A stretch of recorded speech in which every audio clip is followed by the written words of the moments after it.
Today's show is brought to you by Milwaukee-based Spike Brewing, designer and manufacturer of premium quality home brewing equipment. Is your beer falling flat? Are you sick of setting up all that gear for a brew day and running out to buy propane? Frustrated by the weather dictating your brewing schedule? Take it inside and avoid the cold, wet winter with the turnkey electric system from Spike Brewing.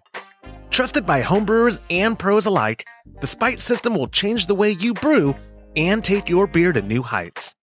And whether you're interested in a simple upgrade from a glass carboy to a stainless steel fermenter, or you're switching from propane to electric, Spike Brewing has the solution for you. Reach out today to spikebrewing.com/homebrew happy hour, and their team can help you figure out what you need to make the most of your brew day. Spike Brewing. Pursue what's possible.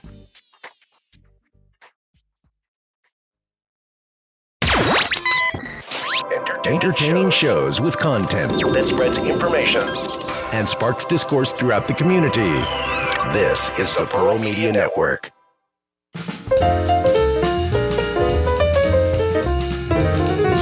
What is that? Hey, I'm introing the show. Welcome to the Homebrew Happy Hour. This is the show where we supply the answers to your homebrewing questions and discuss all things related to craft beer. If you have a question you'd like us to discuss on a future episode, you can go to homebrewhappyhour.com and click on the submit a question link at the top of the page, or now you can call or text them in by using 325-305-6107. I am your host, Joshua Stubing. Today, I'm joined right here to the right of me by the President, Chief Keg Washer, Host Extraordinaire, Hog Hunting Rambo, Last of the Mohican. I'm trying to think of all the manly Schwarzenegger-esque Todd Burns. And it's another special episode. Our buddy, he drove, was it something like 27,000 miles? What was It was close to that, yeah. It was like close to 27. Mr. Kenny Highman, the Brewer of Seville. This is your third appearance on the podcast. First live appearance, though. First live appearance. Is this your first time in Texas? First time. Wow. Ever. Welcome. Whoa. This is, I feel like, I don't know if we're giving you the right, like Joe, it was so funny. So Joe was over here earlier and he was playing all this real funkadelic stuff. And he was like, you think Kenny expected us to play more Texan music? I was like, I think he knows you enough to know that you weren't going to be playing. Like, I was like, yeah, he wants some Garth Brooks or George Strait. Pardon me. Music. Yeah. How has it been for you so far in the Lone Star State? What are your thoughts? It's a wide open space, that's for sure. There's a lot of fields and just wide open plains for sure. It's been nice though. It's been. Oh, nice. you're going to Austin Friday. That you'll see the rolling hills and the hill country. It's a nice drive. As I You'll stumble enjoy that. from one brewery to the next. Yeah, absolutely. That's what. Yeah, there's so many breweries. It was so funny because when he and I were messaging before this trip, he would ask me like, "How close are you to Jester King? How far are you from Dallas Fort Worth?" 3 hours. 3 hours. 3 hours. When I kept telling him, basically everything was between 2 and 4 hours, and I was like, "Oh, by the way, we don't do distance, we do time." Like, you know, oh, it's like 30 miles away. No, we don't do that because 30 miles from here is nothing still. Yeah, nothing. No, I mean, Texas looks massive on a map, and it's even more massive when you're driving through it. For sure. I know. And what did that lady at Whataburger tell you? Well, first, it was your first time there. Yep. And she's like, "Well, honey, everything is bigger in Texas." She said, "Make sure, you it's all bigger here." It's up. So I said, "Give me the regular size." Yeah. I have to hear your thoughts on Whataburger. It was really good. It was really greasy, and I've been on a diet for the last month, so eating that made me feel like I was going to I guess explode. that's pretty much over since you got here. It's ruined. It's totally ruined. I'm going to have to work so hard when I get home. We've eaten a lot. You know what I find works good? You should do a weight loss competition. Yeah. Maybe with me and Todd. No, I'm out. No. I got $100 against you. I'm betting against myself the next time. And you've been here enough of a few days now, a couple days, where you see my eating habits. Yeah. I have no hope in another weight loss contest. But anyway, it's really good to see you. I want to start off first by talking about your trip. Obviously, you came here. We did a brew day. Yep. We did a double brew day. I tell you every time, table noise. So what do? You smack this. Oh, gosh, Todd. Anyway, he pays the bills.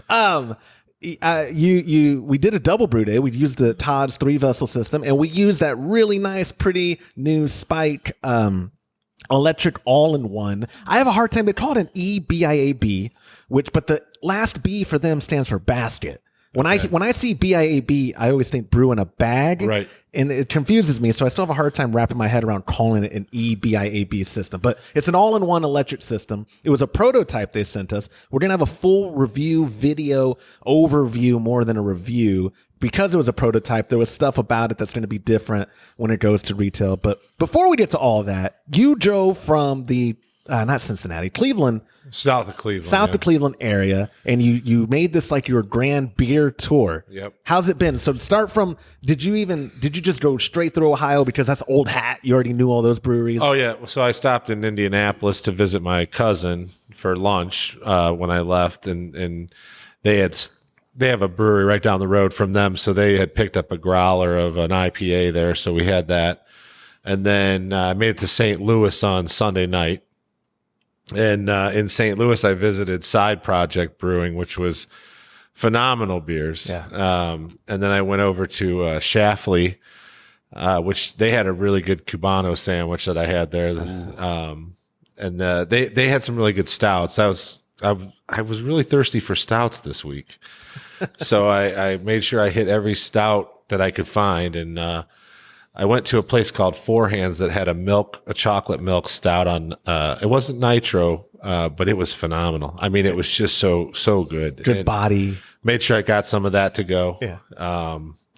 And they had a peanut butter chocolate stout, which I haven't even been able to try because it wasn't on tap there, but they had cans, and I'm really excited to give that a shot. But you brought us stouts too. You're right. This has been a stout trip for you. Yeah, we got that one from Columbus Brewing that I brought that's a 12%, so that'll be a good one later on. Yeah. Yeah. Last night we went through some beers, and yeah, we're recording this at it is 7:23 p.m. on a Wednesday, and Todd, you still look affected. Cheers. Here we go again. We also too, the brew day was an interesting brew day, and I know like we had some hiccups, and it was, as a normal brew day can go, and we had some stuff that wasn't necessarily normal. I think we cleaned up a big mess. You and I. You partially cleaned it up. Yeah. Well, no, Kenny came back through and cleaned the rest of it. Oh, good. Yeah. Good, yeah. It still needs a mopping, though. It still needs a mopping. Yes, it does. Really does. So anyway, let's talk more about this trip. Everything where I brewed is cleaned up. Oh, James cleaned up. My partner, James. I think James even mentioned, make sure you tell Todd I did the dishes. Oh, you heard that? Did you hear me say I'm going to take credit for it? Yeah, I talked to him on the phone. He immediately mentioned that he did the dishes. Yeah, he was worried because I did tell him I was going to take credit for it, and James doesn't always get my humor. I know better. Yeah, of course he would. I mean, it would be comical for me to tell you that in seriousness. You would have been like, no, you didn't. Even though I've done dishes. That was a good brew day, though. We didn't have a. What did we have? Did we have any hiccups on this one? I can't. I think you guys were a little off on the gravity. Oh, the Yeah, gravity, yeah. But it wasn't terribly off. And we just boiled it down more, and we're going to have 12 gallons instead of 15. I'm really confused of why we were down on the gravity because of what the grain we used. But I thought about it later, and, we had a lot of oatmeal in there. And I bet not a lot of oatmeal. We had some oatmeal and we had some other stuff. So maybe we had rye, I believe, too, right? You did? Rye was in my IPA. I think They had some rye as we well. had rye in this one, And too. oats. So, now that I think about it, it wasn't that. Maybe that recipe, we need to look at it. Maybe it's not, I don't know, because we're always so efficient on this system. I was really shocked. Yeah, it was a weird brew day. And when I assumed, because on the Spike all-in-one, which I don't, the EBIAB, because that's what they're officially calling it, the Spike EBIAB, with the new system, I thought, okay, we're learning the ropes. It's not going to be like out of the box, we master the first batch. In hindsight, maybe we should have picked a different recipe, like a more straightforward one. Well, and we made some mistakes because they said they had a note in there and somehow we missed the note. And if we would have had the note, we would have done some things differently. We wouldn't have double milled like you do for brewing a bag. We wouldn't have double milled the grain. Right. I say we. I mean, y'all two brewed it. So yeah. James double milled. Don't look at me like I had anything to do with it. Do I ever have anything to do with anything? When it goes good, I just shut up and let y'all give me credit. No. He had looked it up, and I think he said he saw it on the AHA or somewhere about this kind of system. You know, most people that do double mill that order from us, it's for brewing a bag. It's for brewing a bag, yeah. Right. And so I think the assumption was like they're calling it this. They want you to treat it like it's a brew in a bag. And we also didn't do a sparge, where apparently on the sheet it recommends that how you do a sparge with it. And then it also mentioned the issues with the calibration on the and also the false bottom. Don't hit the table. Is not the final false bottom. Correct. Oh, that's different. It's a total prototype where they are redesigning for the better. All the stuff in the note, which again, when we do the video on the unit, I'm going to get Ryan or Ben from Spite to resend it, because James swears he couldn't see it, and I believe him, because James is the most thorough person I've ever met in my life. If I would have opened the box, or special, how great would that have been if you were the one, because you know what I'd be doing. I'm like, yeah, Todd. Oh, really? The note wasn't in there. You've kind of been doing that to James, really. I have not. Oh, whatever. I believe when James tells me he didn't see the note, I believe him because he's thorough. When you tell me, Josh, I don't know where I put the company GoPro, duh. That's why I treat you that way. Yeah. But anyway, I found the GoPro. I told you it was probably in the truck. You walked out. It to was the truck underneath like shells of ammo and spent grains somehow were in there, and beer cans. Apparently, you drink and drive, and then there was the GoPro on the ranch, though. That's. But anyway, so you jumped the gun on the brew day. I want to get to Texas breweries that you've come through, because this is your first time in the state. And did you have a chance? You didn't go through DFW. You came through Wichita Falls, right? Yeah, I came off to the west of Dallas. So then you haven't had a time yet. I haven't even gone to any breweries here. Now, I did the night before that. I was in Oklahoma City, and they have a really killer brew scene there, which apparently they did not have. Like 3 years ago, that was almost next to impossible to sell your own beer.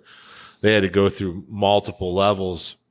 Like I was told they had to sell to a distributor that then distributed to another distributor that would sell it back to them. Yeah. And then by that time there's triple markup, and then they could sell it.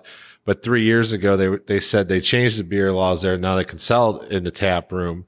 And in the area of Oklahoma City that I was in, there was like 22 breweries just within a very short a short area, like a couple blocks. Yeah. It's always 3% beer. I mean, the brew tap, even when I went there 10 years ago, you could get higher alcohol beer in tap rooms, or in bars, but the beer you buy in the store is 3%, 3.2. That's what Joe was saying, like a gas station law or something, where he was like, you could not get it above 3% at any store. Yeah. That's really backwards, man.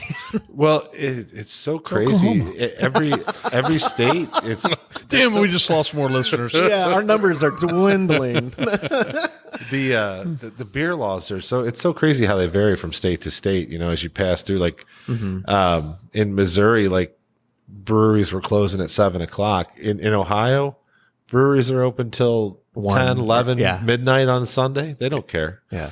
I think actually one thing I've noticed is in Ohio, our craft beer laws are much more lax than they are as you get further south, you know? Yeah. But that's not to say that there's not great beer on the way. I mean, like I said, I really enjoyed my time in Oklahoma City. They had some phenomenal beers. And so you haven't hit them yet. You're going to Austin for your Texas brewing experience, right? Yep. What are the breweries you are wanting to hit up, or that you are definitely hitting up? Well, Jester King is the one that's why you came. Yeah, I mean it's kind of like getting a Russian River, really. I mean, because it's very rare. So I'm going to stop there for sure. Joe was telling me a few, and then it's really kind of going to be based on what's close to the house that I'm staying at. Yeah. But Oscar Blues was one I was going to stop at. Flying Man was a potential one.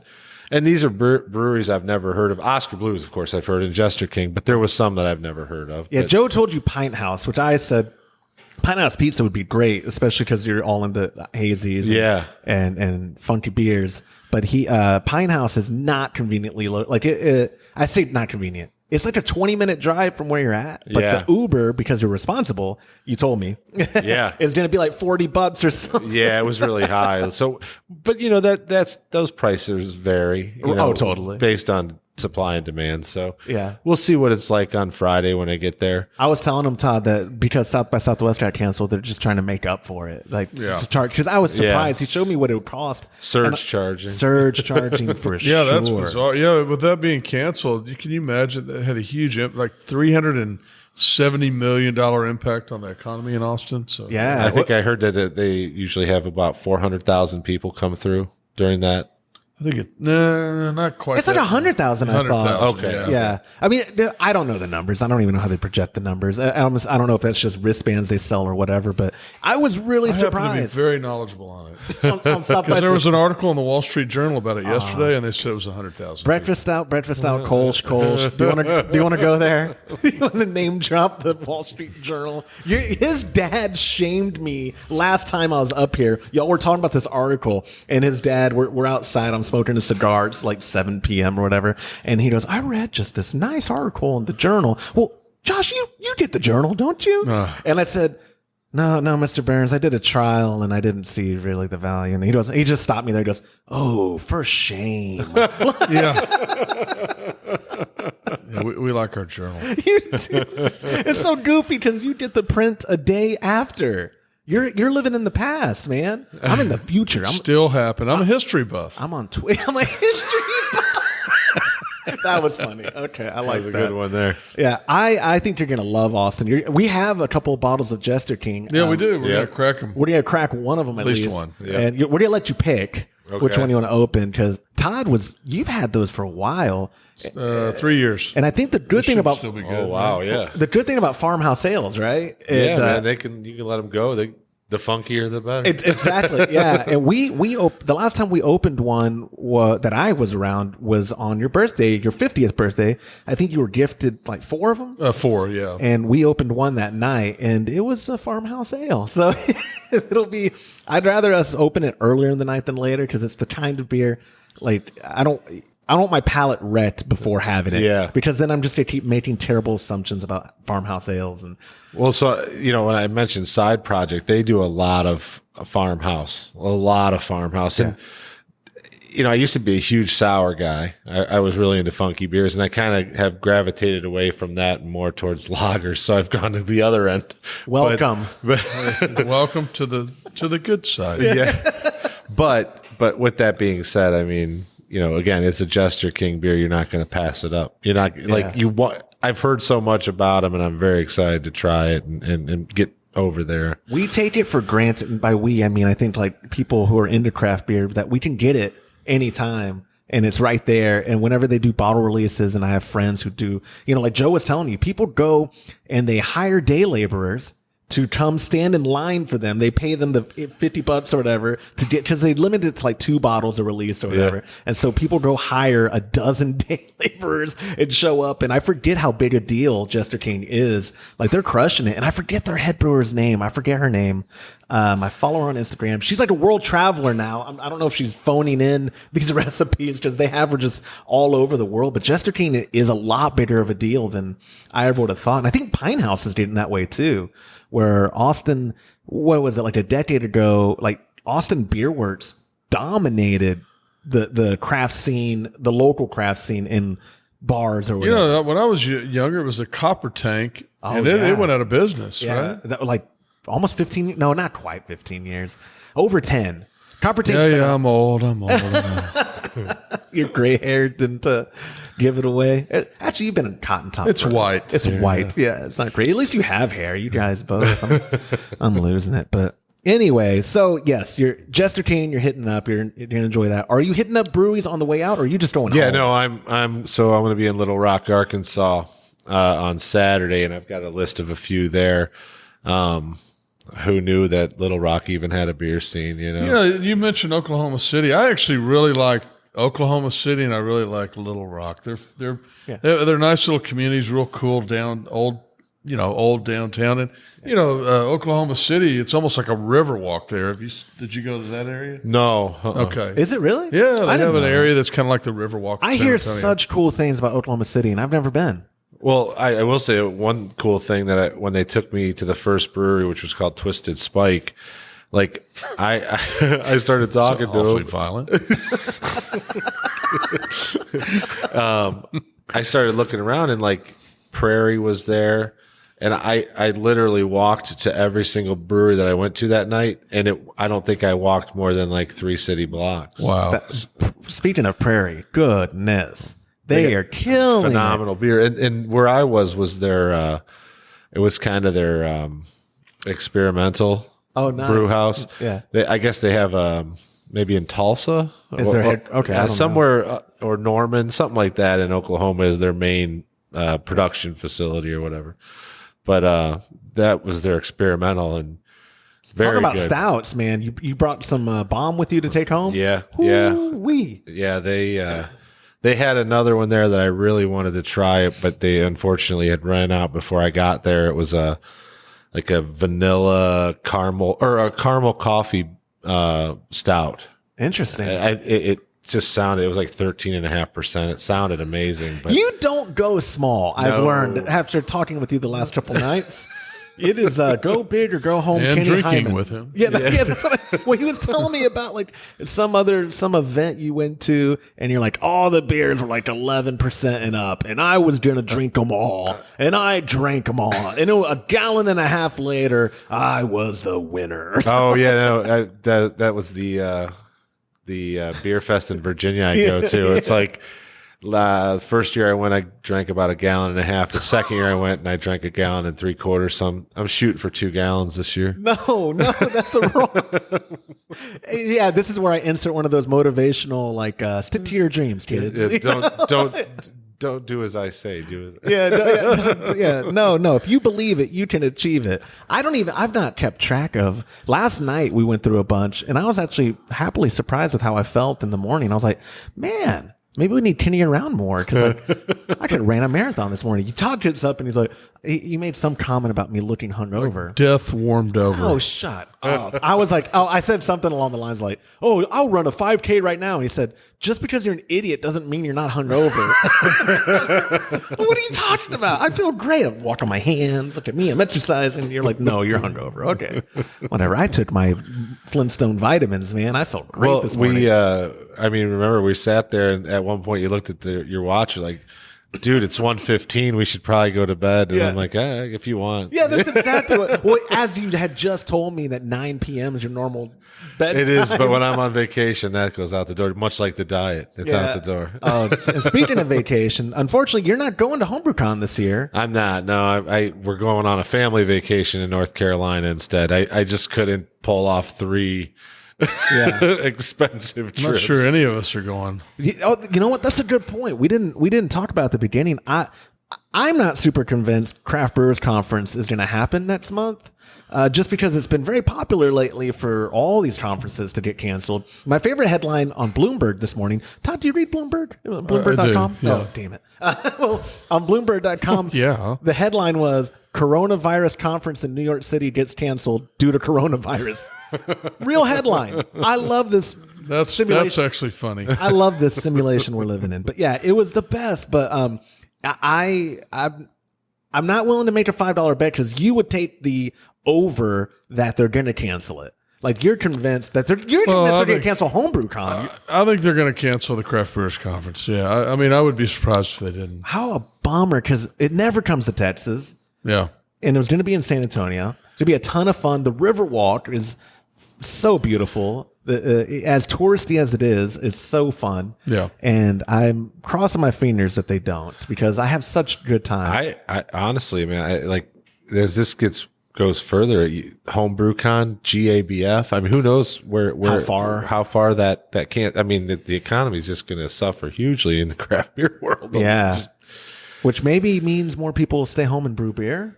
You should all Really, that's what should happen. This thing is dangerous, people. You should all stay home and brew beer. How? Okay. Use promo code Corona5. You know? And make sure you go to kegconnection.com and get yourself a homebrew kit. Oh, Yes, we should do. absolutely. We should. Oh no, that wouldn't be. That's almost like I have a recipe. If remember, like the recipe I made that was a Imperial Peach IPA. I did the artwork, and James was very much like, "No, you can't release it. That's too polarizing." I was like, "I don't have a dog in this fight." He was like, "Don't do it. Maybe we could do a coronavirus recipe." Seems distasteful. Okay. I'll cut this out. People I'm not are gonna do it. dying. I know. Well, Yeah. people. I can't help that. I'm surprised somebody hasn't done already a satirical coronavirus lager. That's what I'm saying. I've seen way more distasteful stuff than that. Well, when I was in Germany, when it first started, there was a cartoon, and it was a sick Corona with a Heineken doctor. Are you serious? Yeah, that's pretty funny. See, now it's distasteful. How rude. People are dying. You There can't laugh at there that. hadn't been as many deaths at that point. Yeah, and I hear that's the thing about this. I hear it's getting I hear conflicting info. That's not what the show is about. Anyway, none of us are going to the conferences. That's what we're getting at after this. I want to fast forward to let's talk about the brew day, because then I want to talk about what you're actually brewing. You brought beer that I don't know if we're opening it tonight. We already talked about the. I think we're going to open that. Yeah, I didn't hear you say that we're opening it tonight. My bad. I think might as well, right? I think we should, but or wait for tomorrow if you want to share it with James or Joe.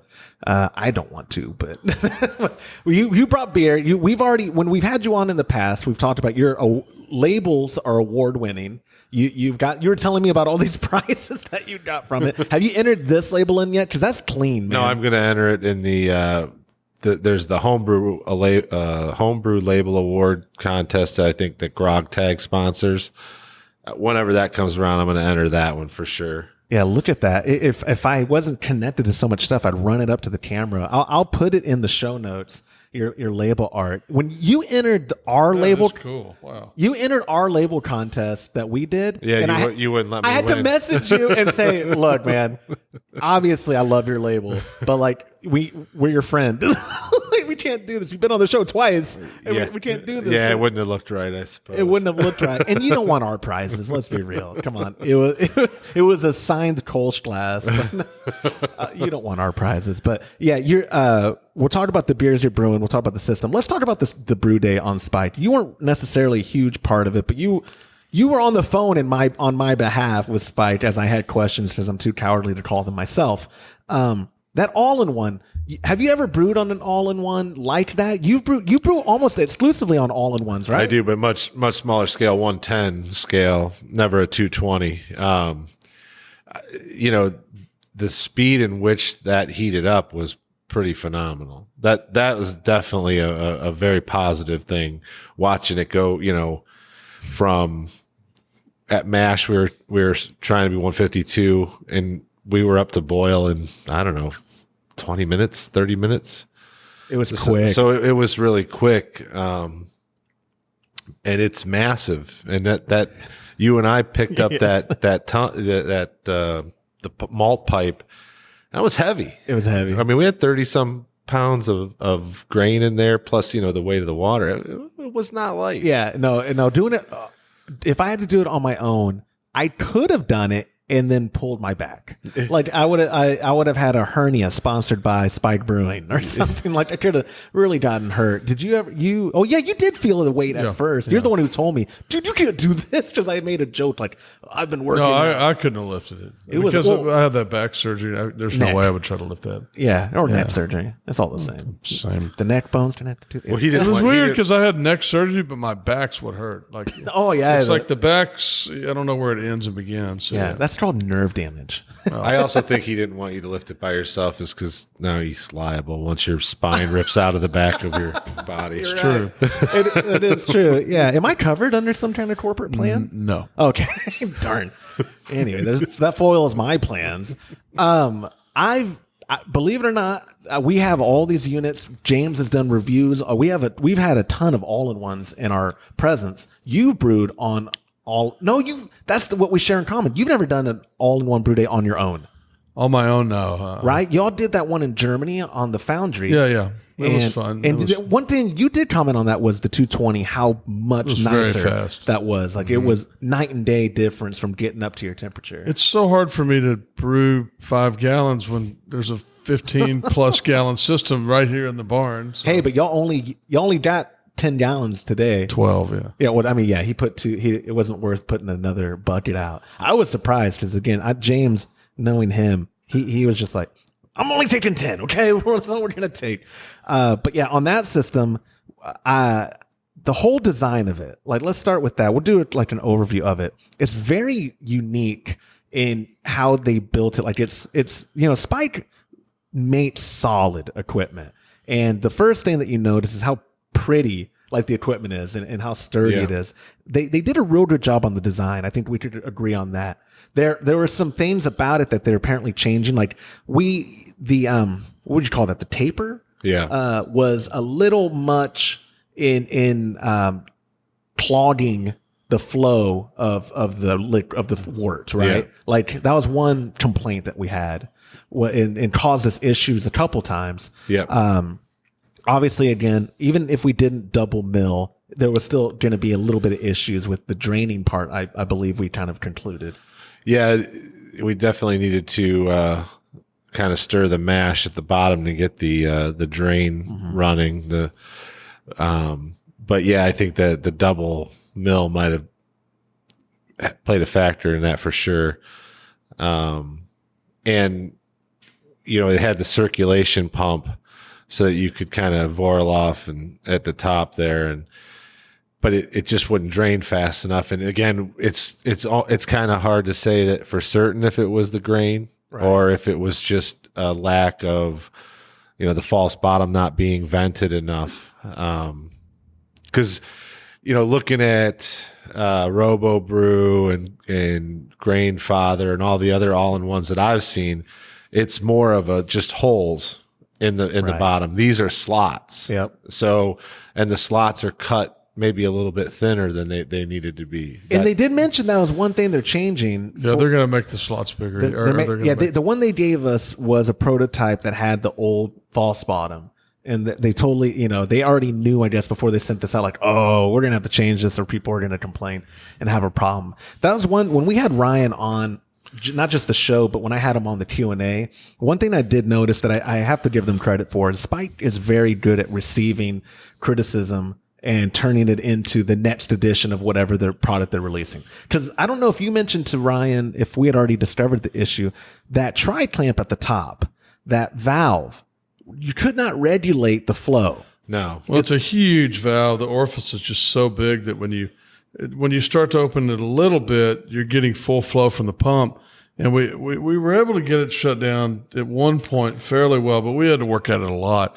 I think it'd almost be better to have a small valve like they have on their main system. A ball valve. Little ball valve. Yeah. When James is talking about kind of rigging up an inline ball valve, because I told him, I'm going to take that unit home and brew on it with my dad. And it'd be easy to do. Just take a ball valve that we have them, and they're threaded on both sides. Just basically put barbs on both sides and put it on the hose. Yeah. Yeah, that's what he said he's going to do.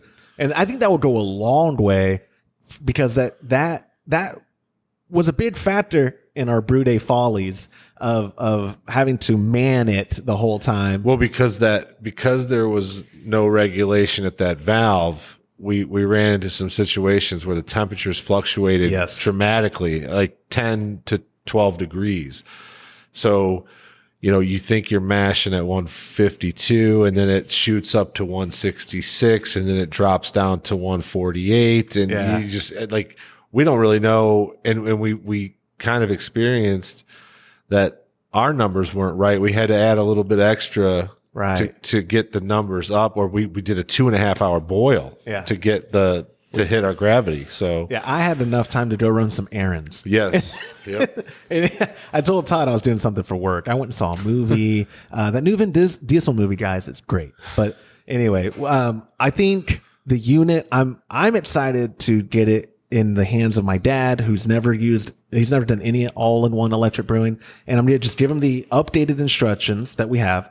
We're going to find that sheet that James couldn't find, and I'm going to say, Dad, here, I'll be here with you, but let's brew. Because I think that's the good test on units like that, because I know all grain brewing is by and large considered a step up from novice brewing. But there's a lot of people who look at, specifically the Grainfather does a lot of business with people who are like apartment dwellers and don't want to do stovetop. They want control over their beer. And the Grainfather is very simple and straightforward to use. Robo Brew is very simple and straightforward to use. Anvil Foundry, and especially Anvil. Blickman knows how to write instructions. Goodness. Those are and the great thing about that one too is you can switch it to 220. Oh, that's right. Yes. And having a 5-gallon one at 220, man, you're going to beat a temperature in no time. I think the only issue that you run into when you're at the 220 is most people, the only 220 they have in their house is a washer or a dryer. That's a great point. And I like at that point, fortunately here at Todd's, we didn't have to move any furniture to get to the plug, but I could see that being a problem where you'd have to move your dryer out just to get the plug, because the plug isn't that long. Yeah, we're not in Todd's. You can get an extension cord for those. They're kind of expensive, but I mean, I would just put it. If I was going to buy one and run 220, I would just put a 220 plug in. I mean, I have one for this system, but I would just run a 220 plug. Yeah, and that's what you'd want one where you want it. Right. Just a dedicated you don't spot. want to have to be right next to the washing machine. And I was telling James, I think the system is a very niche system in an already niche market, where I think the people who are buying it are buying it to up their brewing game. It's not the entry level people. Yeah. It's going to be people who are like, hey, I just finished out my basement for brewing and, have the spot for it. And, or I'm building out a space for it. Right. I don't think the average bear who buys it and then goes, oh man, I got to move my dryer, or, it's probably a pre-planned decision, as is with a lot of spike equipment or any equipment at that level of home brewing, where you don't stumble into a 3-vessel system without doing your homework. Yeah, it's like buying a 3-vessel system for somebody that doesn't want to take up that much space. Exactly. Yeah. Right. So wrapping up the talk on that, I think overall, I like what the system's potential could be. I would love for Spike to send us the consumer version, or we'll get our hands on one. We'll order an in-house or something, because I want, if they make all the changes that they told us that they're making, they reached out to these people that they sent a handful of these out to us influencers that are a schmutz who begged them, influencer, whatever, it's synonymous. They said that they are, oh, hey, what about this? And like, oh yeah, already made that change. Or what about this? Oh yeah, we got that feedback. We're going to make that change. I would love to see the system with the changes made, because I think it has a lot of potential to make a lot of people happy brewing solid, consistent 10-gallon batches without any hassle. And like I was telling you, I was going to try to spin the whole, oh my God, it's so heavy or whatever. It promotes communal brewing, right? You got to brew with someone, or you got to get a winch, a pulley. Yeah. Got to make a pulley system for, because I think maybe it's just our grain bill, but I was like, man, that would have really sucked if I had to do it by myself. Yeah. But I mean, I think that the all-in-one systems, they serve a purpose. For my reason to buy it is living in Ohio, we only have 6-7 months of decent weather where you could brew outside. But it's also one of those things where I have all my stuff in the basement. I don't have to carry everything upstairs. I can just brew right there. I can clean up right there. And I think that's one of the main purposes. And it's also less cleanup. You don't have to clean up 3 vessels. So there's certainly pros to the system. What's this basement thing people from up Ohio up north talk about? Have you ever seen one of these I think things? it's like your storm shelter. It's a room that us men go to escape the hustle and bustle. Oh, that's this room. This is a basement. Yeah. Welcome, Dad. Welcome to the basement. This is it. It's not Burns Barn. This is the Texas version of a basement, right here. It is. There are no basements in Texas. No. You try digging in like our backyard, all of Austin, all of Central Texas is limestone, isn't it? Yeah, I was going to say, aren't you guys like you drilling through steel? I mean, Or flint in your property, like have flint. Like you're not Some areas too. you're not getting through flint. Like, a solid chert. Yeah. yeah, you're not, or maybe you could, but I'm not. Okay, so to wrap up the whole podcast, I want to. Well, first off, you got a new logo. yeah. It looks really cool. It's more fitting. Yeah, it actually. You have to looks move like your me. beard to show us the picture of your beard. I'll put it in the show notes because again, we're single camera because we're at Todd's barn. But if you go to homebrewhappyhour.com and then click on this episode, which is 173, which oh my gosh, we've done 173 episodes. Your new logo looks legit. It's the same guy that you use for all your art, right? Yeah, my a buddy I work with, his name is Jamie Rockwell. He does on a side business. He does this, and I said, hey man, my beard's kind of grown in the last 3 years. I need to do a little update. And he came up with this design. And then when I brewed the gnarly barley beast of the East, I said, I need a really killer label. He's really good at comic drawings and stuff. He used to be a graphic artist for the Cincinnati Enquirer. Okay. And he came up with that design. I just tell him what I kind of want, and he goes Runs off with and it. running. Yeah, He's very talented. yeah, for sure. You do you have any of the prizes you win? I don't, but I buy him bottles of whiskey. A key to his heart. Yes, he likes some bourbon. So I like it. And the beer that you brought us, we appreciate it. What do you got right now fermenting, and what are some future brew days you got planned? So my fermenters are empty right now at home. I didn't want to have anything in there while I was gone in case something went awry. Yeah. But I just finished a brown ale that we're going to drink here maybe even tonight.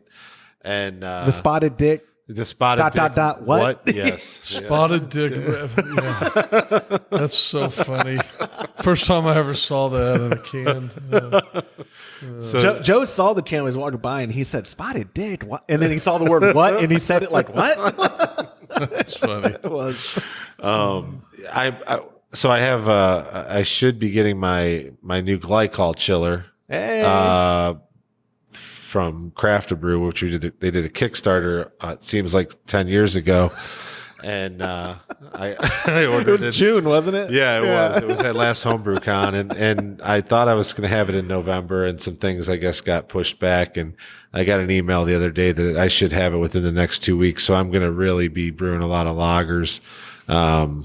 Being able to do that's going to be exciting, and I'm still trying to master the New England IPA, and I think I have a new way to do it. And cold crashing is going to be able to help to crash it down to 39 degrees. Hell yeah. So Glycol's life changing, right, Todd? I love glycol. hey, we got to remember to tell him to turn the glycol chiller on after this. Oh yeah, it's on the show. If it doesn't happen, I'm dead. Thanks a lot, Kenny. Well, that was so funny because when you forgot to tell me last time when James is here today, I'm like, oh yeah, I did the diacetyl rest on that. I did the dice. I did a 4-day diacetyl rest because 4 days later I went, crap, I forgot to turn the glycol back on. But here's what I hate. You forgot. But I also forgot. You absolved your liability in your brain when you said, "Hey, Josh, remind me." Yeah, because just like tonight, I said, if you said, can we cut that off? It's noisy. And I said, if I cut it off, I will forget to turn it back on. And then you said, I'll remind you. So then you're guilty. No, I said Kenny will remind you.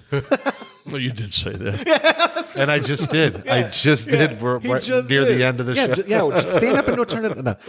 Todd, the reason you won't let me take home that Spike for the Flex Plus is because I don't have glycol yet. And I'm like, Todd, you don't have to have glycol to use the Flex Plus. And he's like, yes, you do. Because what else would... Like, Todd, he's the same reason why if I brew a 5-gallon batch, you can brew 10-gallon batches. Why did you brew 5? Because we had a 5-gallon recipe. But like that'll do it for this week's show. Like I don't want to get hit. This is going to escalate. I have a lot of pent up aggression. No, it doesn't bother me at all. I mean, I think I've been very forthcoming that I think you're an idiot. Oh yeah, you're very forthcoming about my shortcomings. That's the first time I heard that in 173 episodes. Oh, really? Yeah.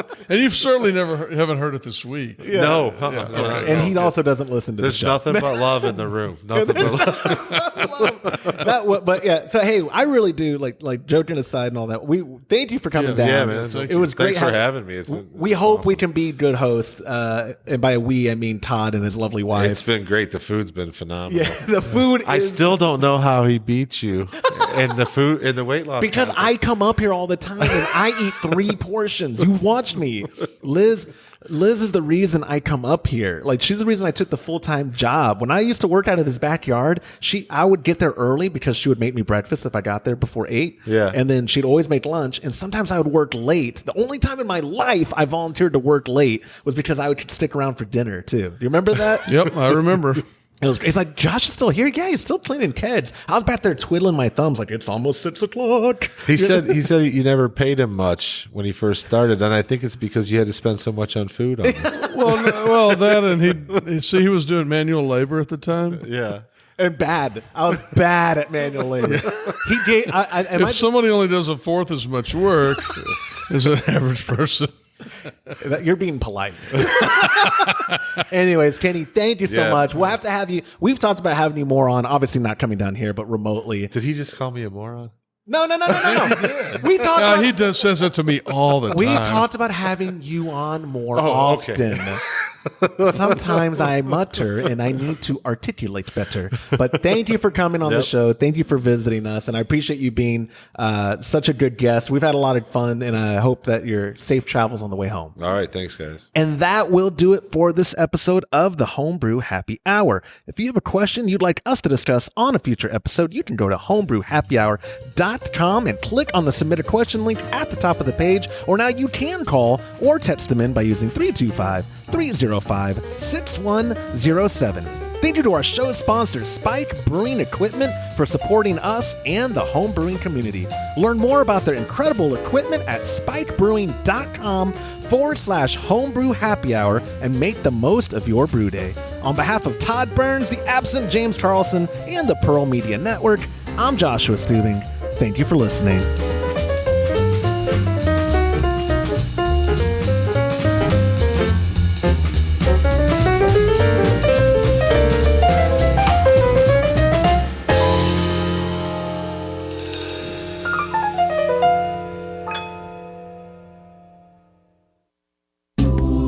This program is made possible by the checkbook of Mr. Todd Burns and by contributions to our newly launched Patreon by viewers like you. Visit patreon.com/homebrew happy hour and join our community.